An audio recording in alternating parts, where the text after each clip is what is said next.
전자소송을 통해서 우리가 상대방을 더 압박하거나 엑시트할 수 있을 것이라고 볼 수 있을 것 같습니다. 오늘은 경기도 파주에 나와 있는 공유지분 물건에 대해서 소개해 보도록 하겠습니다. 이번 물건은 공매로 진행되는 물건이고요. 현재 보시면 지도상에 경의중앙선 운천역 바로 인근에 나온 대지라는 것을 알 수 있습니다.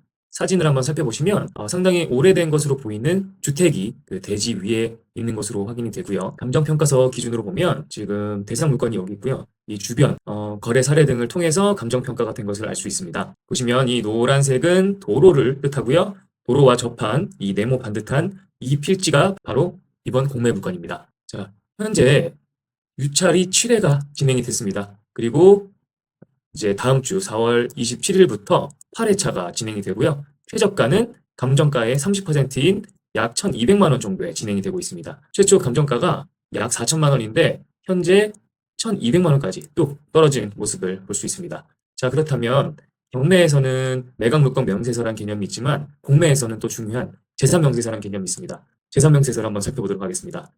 전체 면적 384제곱미터, 그 중에 49분의 7 지분만 공매가 진행이 되고 있고요. 이렇게 되면 이 지분 비율은 약 55제곱미터라고 할 수 있습니다. 그리고 감정평가는 작년이네요. 25년 7월 2일에 감정평가가 진행이 되었고 단독주택의 건부지로 이용이 된다고 쓰여 있습니다. 자, 그리고 여기에 조사된 임차인 이런 부분 없기 때문에 인수해야 될 거리는 전혀 없다고 확인이 되었습니다. 그리고 지금 배분 요구 채권액은 약 2,567만 9천 원으로 그리 크지 않다는 것을 알 수 있습니다. 그래서 이 물건을 낙찰을 받았다고 하더라도 공유자 중 한 분이 취하할 수도 있을 것 같고요. 아니면 공유자 우선 매수도 들어올 수 있을 가능성이 있습니다. 그럼에도 불구하고 공매는 입찰을 하는 데 있어서 전혀 돈이 들어가는 것이 아니기 때문에 괜찮은 물건이다 싶으면 바로 입찰을 하는 것을 추천을 드립니다. 쭉 살펴보면 기타 유의사항에 이건 대지만의 매각이며 지상의 건물은 매각에서 제외한다 이렇게 되어 있습니다. 감정평가서를 한번 살펴보겠습니다. 우리가 감정평가서를 살펴보는 이유는 감정평가 금액을 보는 것도 보는 것이지만 공유지분의 경우에는 감정평가의 기준을 확인을 해봐야 합니다. 여기 보시면 기타 참고사항이 있죠.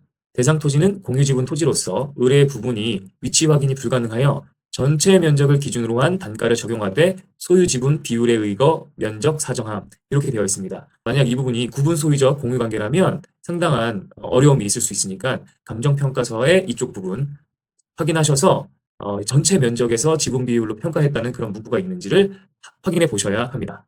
네, 이번 물건의 위치를 한번 살펴보도록 하겠습니다. 지금 경의중앙선 운천역 인근에 있고요. 쭉 지도를 확장해 보면 네, 바로 파주시 문산읍 이렇게 뒤에서 좀 큰 지도로 보면 바로 임진각하고 자유로의 끝이네요. 임진각하고 맞닿아 있다는 것을 알 수 있습니다. 파주시의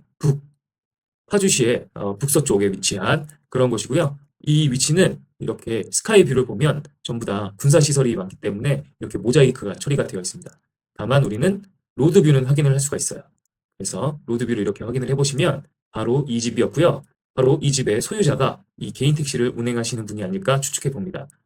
이 도로에 집 앞에 주차를 떡하니 해놨고요. 이렇게 사이드미러가 접혀져 있는 걸로 봐서 주차라는 것을 확인할 수 있습니다. 지적 편집도를 한번 살펴보시면 여기는 바로 계획관리지역으로 쭉 크게 되어 있고요. 이 운천역을 기준으로 해서 구획이 착착착착 나눠져 있는 것을 확인할 수 있습니다. 조금 더 크게 보게 되면 개발진흥지구가 있고요. 자연취락지구 등등의 우리가 국토계획법에서 따르는 이런 지역과 지구 등이 이렇게 나눠져 있는데요. 계획관리지역이라는 것은 쉽게 말해서 계획적으로 관리해서 난개발을 막겠다 그런 의미고요.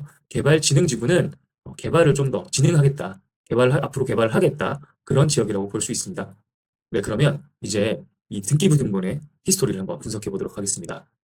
제가 블로그에 미리 글을 써놓은 부분이 있고요. 여기에 소유자들의 히스토리 이렇게 적어놔 봤습니다. 현재 공유자는 하나, 둘, 셋, 넷, 다섯, 여섯, 일곱, 여덟, 아홉. 현재 공유자는 총 9명으로 이렇게 되어 있고요. 지분은 49분의 2도 있고 49분의 7도 있습니다.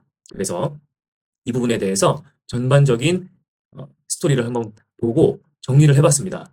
그랬더니 1980년에 그때 우땡녀님께서 매매를 통해서 취득을 하셨고요. 이분이 돌아가셨어요. 97년에 돌아가시면서 자식분들에게 상속이 되었습니다.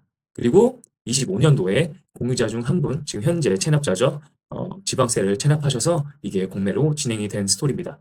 그래서 굉장히 깔끔한 그런 등기부 등본이었고요. 현재 근저당도 설정되어 있지 않은 아주 깨끗한 등기부 등본이었습니다. 그래서 등기부 등본의 요약사항을 살펴보고 우리가 알 수 있는 부분을 한번 체크해 보도록 하겠습니다. 지금 공유자들이 이렇게 있는데 포인트는 바로 주소지입니다. 지금 파주시 문산읍 운천리 이 동일한 주소지는 구주소고요. 바로 여기 통일로 2018번길 31번지 바로 이 번지수가 신주소지입니다. 그래서 공유자들 중 3분이 지금 현재 여기에 거주하는 것으로 추측을 합니다. 다만 우리가 등기부 등본에 나와 있는 주소지는 정말 전입을 한 주소지가 아닐 수도 있어요. 그래서 이게 정확하다라고 말씀을 드리지 못하나 아무래도 이 높은 가능성으로 이 주택을 이용하고 계실 수도 있다라고 보입니다.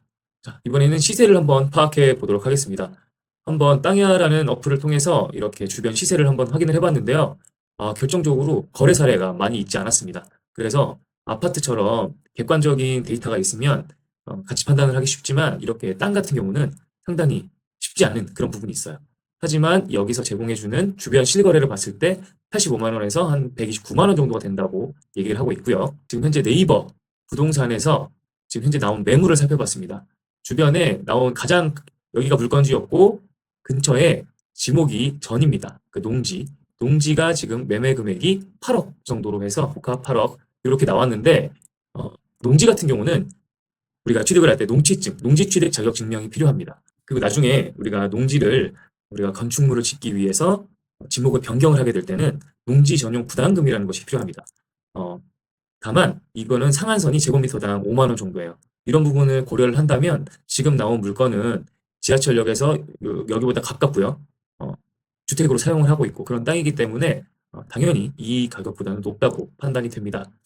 그래서 이런 부분까지 좀 고려를 하면 지금 현재 물건 좀 싸 보인다고 할 수 있을 것 같습니다. 감정가의 30%까지 좀 됐다는 부분은 아무래도 이 현재 좀 매력적이다. 저는 그렇게 판단을 하고 있습니다. 혹시 몰라서 지금 대지만 진행 중이니까 건축물 대장까지 한번 뽑아봤습니다.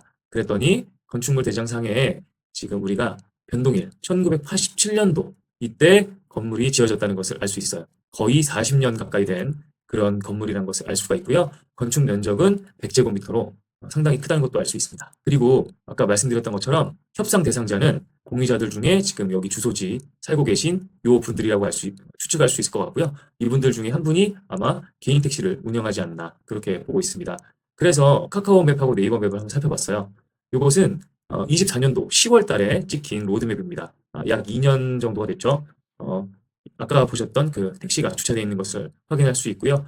10월 달이다 보니까 아무래도 좀 나무들이 시드른 것을 볼 수 있고 문이 열려 있습니다. 다만 여기에 등기가 왔는데 뭐 따닥따닥따닥 등기가 뭐 모여 붙여 있다거나 그런 모습은 확인할 수 없습니다. 그리고 요거는 2025년 11월에 찍힌 카카오맵입니다. 이때는 차가 없어요. 그리고 조금 더 보시면 이제 아무래도 겨울이 다가오다 보니까 덩쿨들만 이렇게 있습니다. 그래서 이렇게만 놓고 보면 너무나 오래된 집이라서 사람이 안 살 수도 있겠다라는 생각이 들기도 했습니다.